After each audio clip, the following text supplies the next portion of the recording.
center of the sun. Your favorite science, culture, and society podcast. Thank you for listening.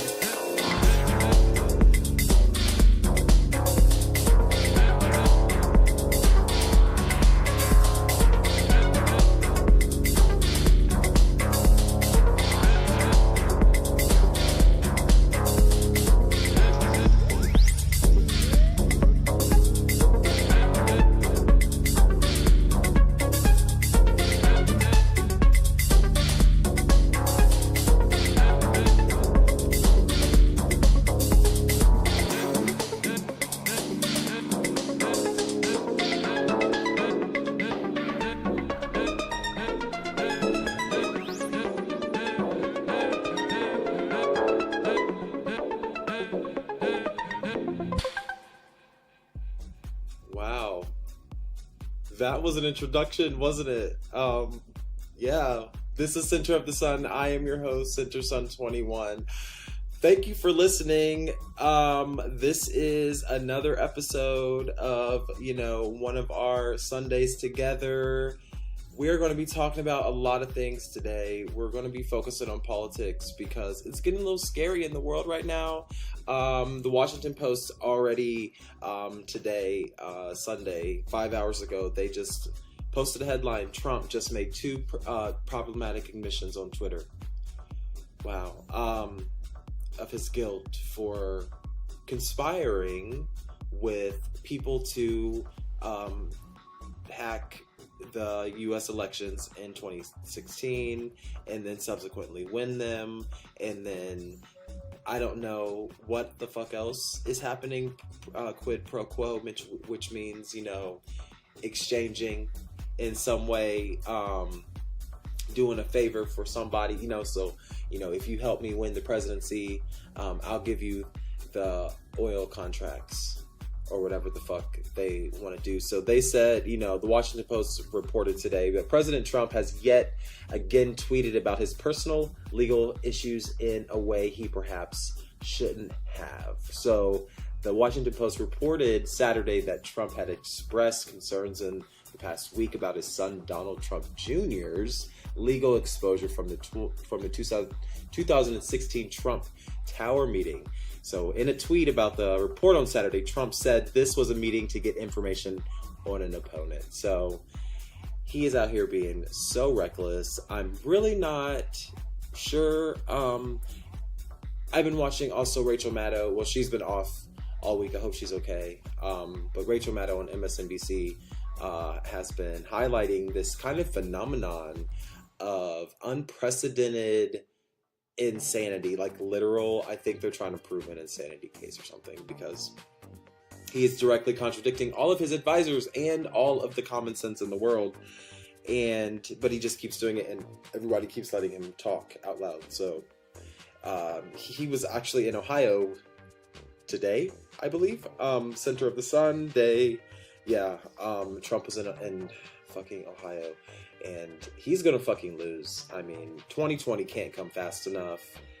The Associated Press reported today that Trump passes on an opportunity to criticize James at Ohio Trump rally. So President Trump insulted NBA star LeBron James from afar, but passed up an opportunity to criticize him from his own turf, sticking to Democrats, the news media, and other familiar targets during a campaign rally Saturday night in James' home state. LeBron James is actually from a part of Ohio that I'm from. Not the exact same part of Ohio, but close enough that I can claim it. And President Donald Trump, he is just big mad because people are getting the actual shine because they're doing good things in the world. Donald Trump is not doing good things. He's actually conspiring with Russians to, I don't know what you possibly want. They must have something really good on his ass. Like, they have to. What do you think he has? What do you think Vladimir Putin has on Donald Trump to make Donald Trump act like he's acting? It makes no sense. Like, Donald Trump, if you need help, all you have to do is ask. You don't have to commit treason. It's not worth it. Treason is punishable by sorry, I'm excited because treason is punishable by death. And I have an inkling that Donald Trump is not even the tip of the iceberg. He is like a microbe on the iceberg on the amount of weird and just like crazy shit that is possible from all levels of government. I think all these senators and stuff, that's why they don't want the cases to go through, and that's why they don't want like the Mueller investigation and the investigations in the Southern District of New York and and all these things happening, trying to piece together what's going on with this money. And how do all these people have all this money and they're not paying any fucking taxes? And so, instead of doing good in the world, they're covering it up. So, of course, black people, like, you know, that's the whole purpose of the show, the center of the sun. Think of yourself as, so what is at the center of at the center of every sun is, we theorize through science and through physics that there is a singularity. There's one dense part. I don't know. Anyway, it's the best part of the sun, basically. At the center of every galaxy, which is just a whole bunch of billions of fucking suns together. Speaking of which, the next galaxy is 60 billion light years away. Think about that shit. Try to conceptualize that. Take a moment. So, when we think of ourselves at the center of the sun, we are culturally, I think of it as being culturally relevant, culturally iconic. Specifically, LGBT people are that, but we are inherently that, in spite of intense hate from society. So that is our superpower. But fortunately, LeBron James, I'm going to highlight him because I'm from that part of Ohio. And it is a very good thing that he created this school called the I Promise School, where he basically is catering to a specific demographic of children in that part of Ohio and guaranteeing them a stable and healthy and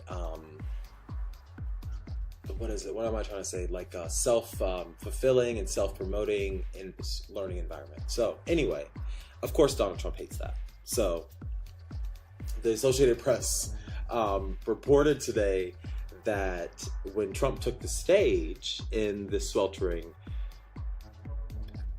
beautiful Columbus, Ohio, Jesus Christ, his late night tweet deriding James's intellect had already generated hours of online buzz in defense of All-Star from Akron, who had just opened a school for at-risk children in his hometown. So even the First Lady, Melania fucking Trump, fucking asshole, provided an assist to James. So her spokeswoman saying it appeared to the president's wife that James was working to do good things on behalf of our generation, and that Mrs. Trump would be open to visiting his promise school, end quote. Of course you would, bitch. Beat ass bitch. But the statement didn't criticize Trump. Anyway, yeah, this is just another opportunity for them to hate on us, especially these athletes who are doing nothing but trying to use their power for good. They have the attention of millions of people in this country. Why wouldn't they use their platform for cases that they care about? So I applaud LeBron James. He's always been a figure. He's always been a good figure to an extent. So I'm not going to talk about the NRA today. They're fucking evil people. I can't with them. But basically, they are in hot water. They basically aren't saying anything. But what they're trying to do is raise money to continue being evil, because they also are 100% guilty of conspiring with Russia and trying to push their weird agenda around white supremacy. And like, I don't know what the fuck they're trying to do, but I don't have a time for it. We should try to ban them immediately. They are a foreign agent and they are terrorists. So the NRA is... Who blames children for their own mass shooting? Like, what the, oh my God, the NRA has said some evil things. And you know what? Killer Mike was on AM Joy like a few months ago apologizing because he got himself wrapped up in the NRA's bullshit by agreeing to a fraction of what they were saying, and they twisted it and used it. But you should have known, like, whatever, I don't care. You definitely should have known what was happening. See, that's why I have my own show, so I can control it. I can control my message. So, anyway, I don't know. Also, yesterday, Trump tweeted, dangerous and sick news media can cause a war. And then that was done through Axios.com. I think that's a reputable site. I hope so. But I also saw on CNN that Ivanka's ass has been trying to backtrack on those things and be like, no, the news is not the enemy of the people. And they're being very conspiracy theory, authoritarian, communist, like TV spy novel kind of bitches. Like, I don't understand why they don't understand that we are not this stupid. What if they they better not try no TV shit. No, we're not ending the world on this. No, they're not ending the world. No, their dumbasses are not allowed to end the fucking world. No, I just came up, bitch. Like, get the fuck out of here. No, the Trumps and no, they're not allowed. The Russians and these people. No, y'all are miserable for a reason. Y'all do not get to end the world. So, fuck y'all. And I can't wait till 2020. I hope we flip this Congress. Are you registered to vote? I plead you with all my heart, please register to vote and vote in every election. For whatever reason, it's possible. I think it's possible that we can, with enough people changing their minds about voting and their attitudes about voting, I think we can really turn the tide and start providing a check and a balance for Trump. I think because, you know, at the end of the day, our government works to an extent and is actually revered by a lot of people in the world. So we're just going to pat ourselves on the back for that reason. But at the same time, we have to make way for bad times such as these. They have never been so bad. This is unprecedented. You should be afraid. Be very afraid. But at the same time, it can't be undone unless they change the Constitution. That's why we have to protect the Constitution, because that's literally the only thing we have is this agreement between each other that is the document that we're going to follow.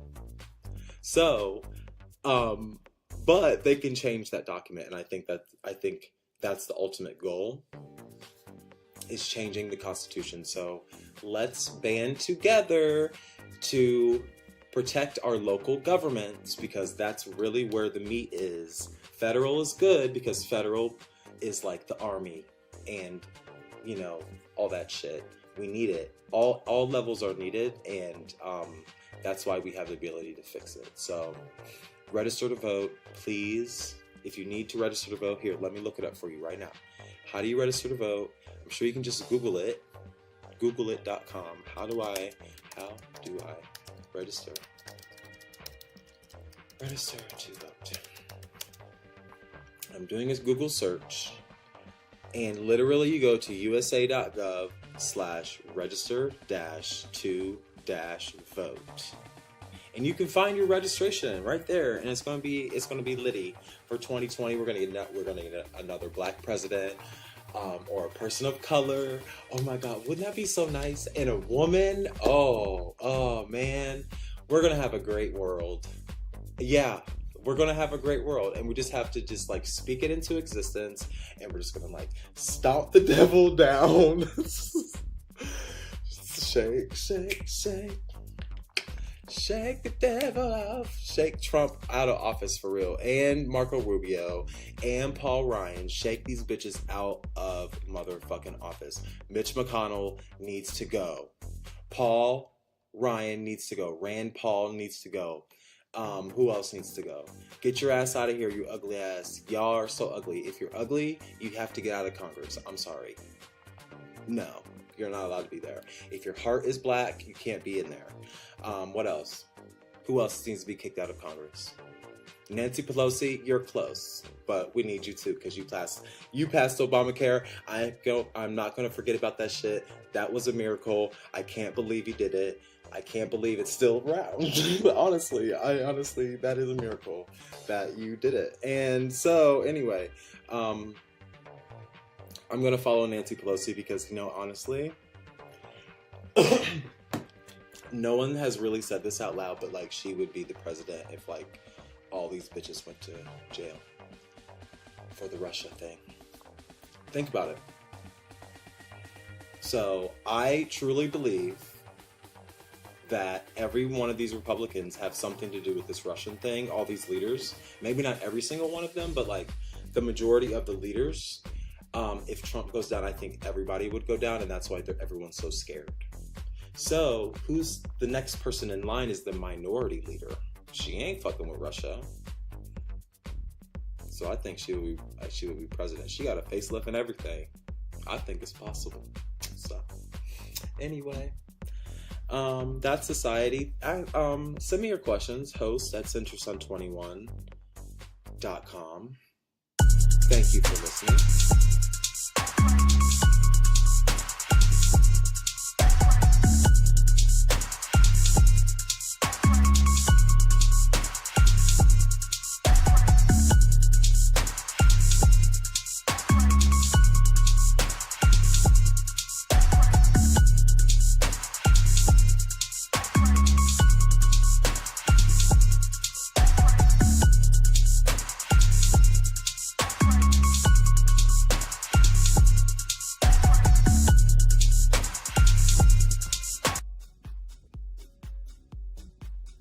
Welcome back to Center of the Sun podcast, your favorite culture, society, and science podcast. Thank you for listening. I am Center Sun 21. I've been watching a lot of TV lately, haven't you? I've been working so much. I used to have someone that worked in tandem with me, but they quit, so my workload has doubled, and so now I'm so tired all the time. When I come home, I don't do shit but watch TV. Just lay there and just look at across the room. So I'm actually kind of mad because I didn't realize that the 100 is back on the CW. Do you know what the 100 is? What's your favorite TV show? Tweet me, CenterSun21. Favorite TV show. Hashtag TV fave. What's on your DVR right now, or what's saved on your Netflix or on your Hulu or whatever it is? What is your favorite? My favorite genre period is a post-apocalyptic TV show period. So what is post-apocalyptic, you ask? Well, let's look it up. Google.com, post-apocalyptic. What is post-apocalyptic? Yeah. Define. If you just type define, I always type define before anything. So post-apocalyptic, denoting or relating to a time following a nuclear war or catastrophic event. Maybe a movie in which The Rock is the star. Denoting or relating to a time, a biblical apocalypse. So, The Walking Dead, 12 Monkeys. What other TV shows? What other TV shows are post-apocalyptic? Or movies. Like The Matrix is post-apocalyptic, one of my favorites. Anyone's. Or anyone. But anyway, there's one on the CW called The 100. And it's a post-apocalyptic TV show when nuclear Armageddon destroys civilization. So imagine us going into World War III, and Elon Musk's ass has a spaceship, and we can save 4,000 people,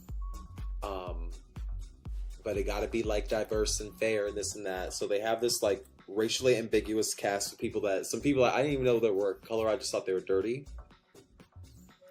But apparently there's all these kind of people of color on the show. And,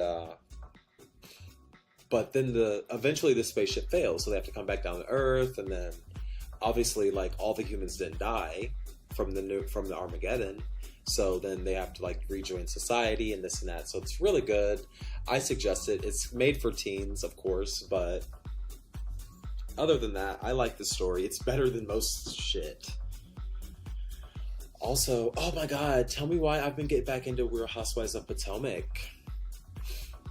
I aspire to be Karen Banks, whatever her name is, Bankston or whatever. The rich woman with the husband or whatever, that they're going through financial straits or whatever the story is. I actually haven't watched it since, but I've been watching that. Also, oh my gosh, Handmaid's Tale on Hulu. Jesus fucking Christ. That show, it is so fucking scary. I can't even, like, if you even watch politics, you would know that, like, when Trump was elected, we were 97% of the way to a constitutional convention. A convention in which we can change the fucking constitution and say things like gay people should die. Like in The Handmaid's Tale. Oh my god, if you haven't seen The Handmaid's Tale, you need to get Hulu right now. If you have Sprint, it comes with my phone. It comes with my iPhone, so I just have it on there, but I have to have ads. Like, I'm so bougie. I am used to not having ads. Like, I have cable, where I have DVR, where I skip ads. Like, I'm not used to watching commercials. And that's not actually bougie, because I've had cable my whole life. It's just whatever. It's a normal thing. It's a normal part of life. But Handmaid's Tale. Oh yeah, let me tell you what The Handmaid's Tale is about. Have you seen The Handmaid's Tale? Handmaid's Tale. It's so good. But it's so good that I have to take breaks from it. It's based on the best-selling novel by Margaret Atwood. So I would suggest reading the book first, because I suggested this show to a coworker, and she actually started the book first. And I know things about the book that she doesn't know yet, and she was like halfway through the book, and I was like, oh yeah, of course that's the story, because they already told us like the first episode of the thing. So if you read the book first, of course you get a better experience from it. But the book was written in like the 80s or something, or the 70s, and it was set in the 50s, and but it parallels a time that is like right, that could be right now, and it's based on the best-selling novel by Margaret Atwood, Handmaid's Tale, and this series is set in a fictional city or fictional country called Gilead, a totalitarian society in which the United States used to be a part. So totalitarian means what Trump's ass is trying to do. Totalitarian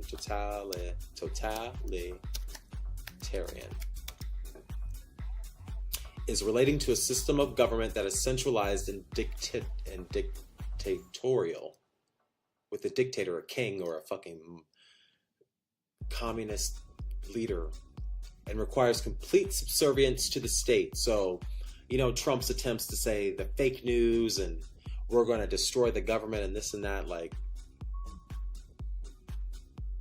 it's terrible.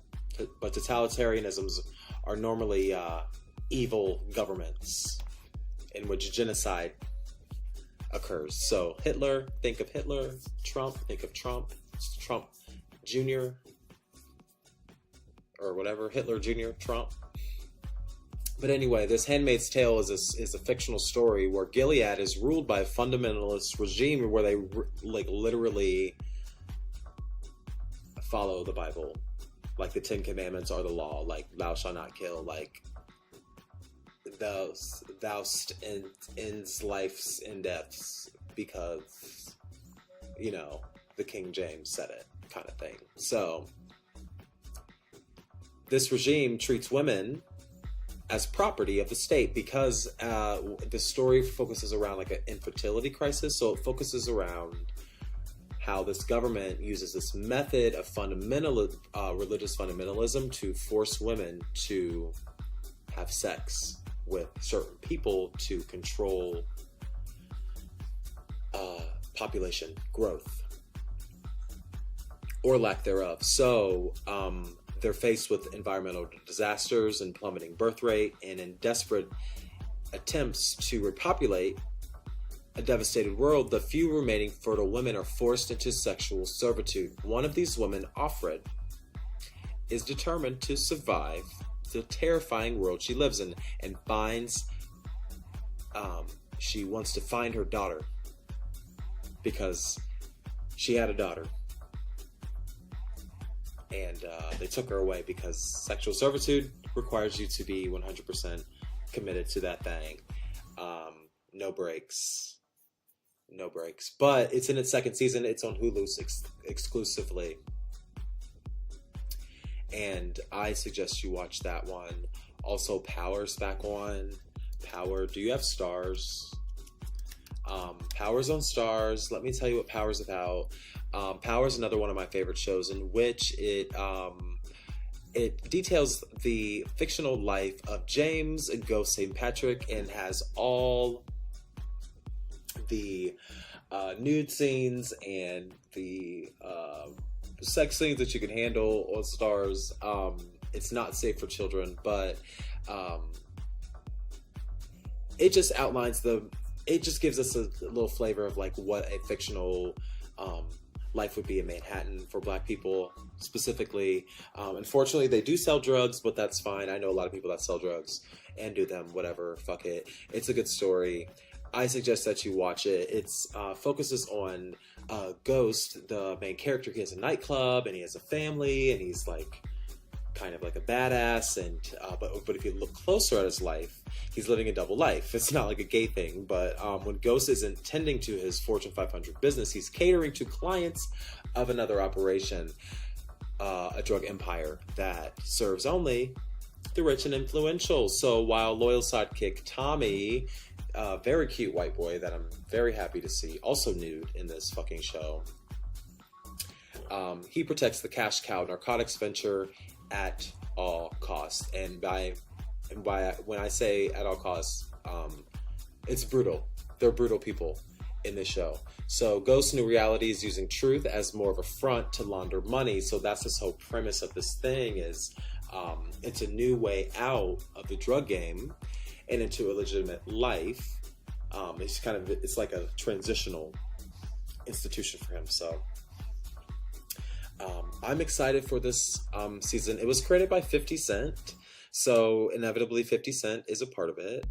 He's not bad, but you know what? I want you to check it out and create an opinion of your own, because I don't want to ruin it for you, but it's really good. Angela Valdez, her character's kind of stupid. I don't really know what's going on with her. Like, either they need to make her evil, they just need to make her evil or something, and then whatever, get it juicy, or make her stupid, or make her like Carrie Mathison, like evil but like crazy and endearing at the same time. Speaking of Carrie Mathison, so I'm saying Carrie Mathison like she's a real person, but there's a show on Showtime, and this is the last show I'm going to detail. I was going to end on Power, but now I'm going to talk about Homeland, which is actually my guilty pleasure. And it is about the United States, CIA. It's like a spy TV show. It's on Showtime, and specifically when Marine. So it kind of starts off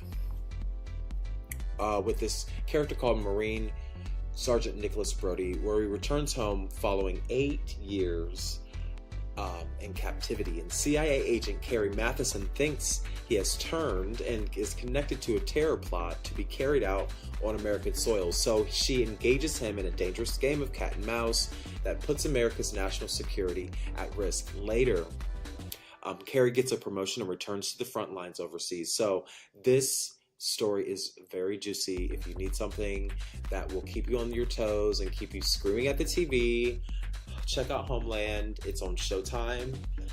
Its 7th season just came out. It just went off in April, so you have plenty of time to binge. If you need something to binge, I suggest Homeland on Showtime. What are you watching these days? I need some new ideas. I'm actually getting kind of bored. TV's boring. I watched The Real Housewives of Potomac and was pleased with the production quality has increased. I haven't watched it in years, and I'm like, oh my god, TV's getting better, and I'm loving it. Also, Love and Hip Hop Hollywood, I still know nothing about, and I refuse to watch it, but I do like K. Michelle. I'm just going to say that. And I think she's specifically trying to do the villain thing on purpose, but I think I like her personality on the show. It's fun. So I'd probably be friends with her before I was like friends with Lyra Kay Anderson, whatever her name is, and her weird husband. Her husband's probably weird. And her husband, like, I don't understand this gender expression that's happening in our culture right now when people who are gender non-conforming are still being marginalized. Transgender people, gender non-conforming people, even just like regular run-of-the-mill gays and lesbians are still being marginalized, yet all these straight men can be on TV expressing the fuck out of their gender. It's not fair. So I don't like it. Well, I do like it because I want people to express themselves, but I don't like the way that public health crises like HIV and mental health and drug addiction and incarceration and all these other things, all these barriers to well-being, I don't like how they affect us, specifically the people of color, LGBTQ people of color, at disproportionate rates. So that's why I just stay on my computer, because I'm too critical. TV makes me too critical. It's not fun. Anyway, thank you for listening. We'll be back.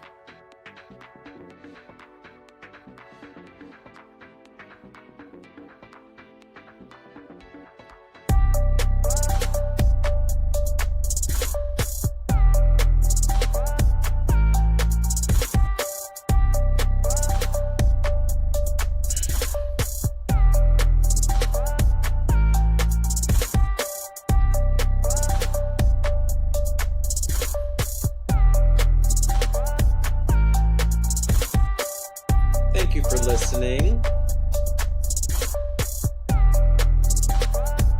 You are listening to Center of the Sun podcast.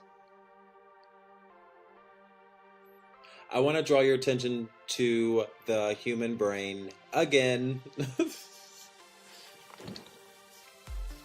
So, I'm fascinated with the human brain. For some reason, I can't get off the topic. We're going to get off the topics at some point.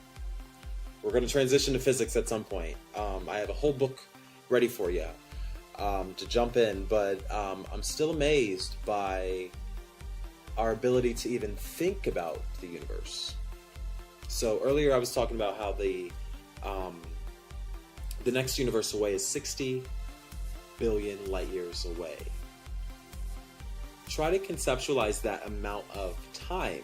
You can't. It's like gives me a thrill for just attempting to think about that expanse of time. So anyway, what allows us to think about possible futures, and what allows us to think and recollect memories,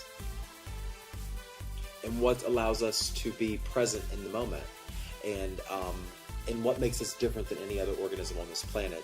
It's our prefrontal cortex. David Eagleman, a neuroscientist from Stanford, he has been very instrumental in providing content for my podcast, because he talks about using the tools of science to answer life's most complicated questions. So first and foremost, we allow anything to be possible, and then we import the tools of science to figure out what we should eliminate in terms of what information is valid and what is not valid. So aiding in that endeavor is our brain, and we don't really know much about it.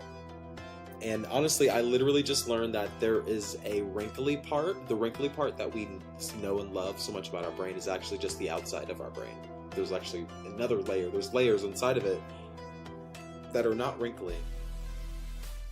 But those wrinkles provide density and provide more surface for connections between our neurons to be created. So, and to make signals between them a lot easier and faster too. So what is the prefrontal cortex? Have you heard of it? Well, it is a part of our cerebral cortex which covers the front part of the frontal lobe. The brain region has been implicated in planning complex cognitive behavior, so especially personality expression, decision making, and moderating social behavior. The basic activity of this brain region is considered to be the orchestration of thoughts and actions in accordance with internal goals. So that's what sets us apart from other animals, is our ability to orchestrate our thoughts and orchestrate those thoughts and turn those thoughts into action. So even the dumbest person is smarter than the smartest animal. Does that make sense? It kind of makes me feel good, but the most typical psychological term for functions carried out by the prefrontal cortex are executive functions, and those functions relate to abilities to differentiate among conflicting thoughts, determine good and bad, better and best, same and different, future consequences of current actions, working toward a defined goal, prediction of outcomes, expectations based on actions, and social control, the ability to suppress urges that, if not suppressed, could lead to socially unacceptable outcomes. So the prefrontal cortex allows us to think of possible futures. You know that part of yourself that feels a little bit greater than your body? When you go to sleep, you kind of have this moment where you feel outside of your body. That's the prefrontal cortex. And another thing that I learned from David Eagleman, he has several YouTube videos where he talks about the connections. So, you know, that wrinkly part of the brain, it's connected through these fibers called myelin. These connections, the thicker the surface of the myelin, the easier the connection, the faster the connection. So when you do things like smoke weed as a child or drink and stuff like that, you degrade the myelin, also destroying your body through STDs, through sexually transmitted infections, also is another part of how illnesses like HIV and aging go hand in hand. So inflammation caused by HIV and other diseases can degrade the myelin as well and start to degrade your ability to think of possible futures. And if you've never had the foundation in the first place, that's why a lot of people are so distraught and find themselves in suffering. So have you heard of the prefrontal cortex? I think it's pretty cool. We're going to keep talking about it in weeks to come. I just wanted to give you some information. I want to close the information gap because I think a lot of people assume that they aren't smart, but they have all the hardware right there. It's sitting right behind their big ass forehead. Right behind those ugly ass eyebrows. I'm just playing. But all of your executive functions are under your control. And I think if you start realizing parts of your body that evolutionarily set you apart from any other organism on this planet, I think you'll start valuing yourself a little bit more. So, you're welcome. Thank you for listening. That is it for today. Send me your questions, host@centersun21.com, or you can tweet me, centersun21 on Twitter. Thank you for listening. Have a great day.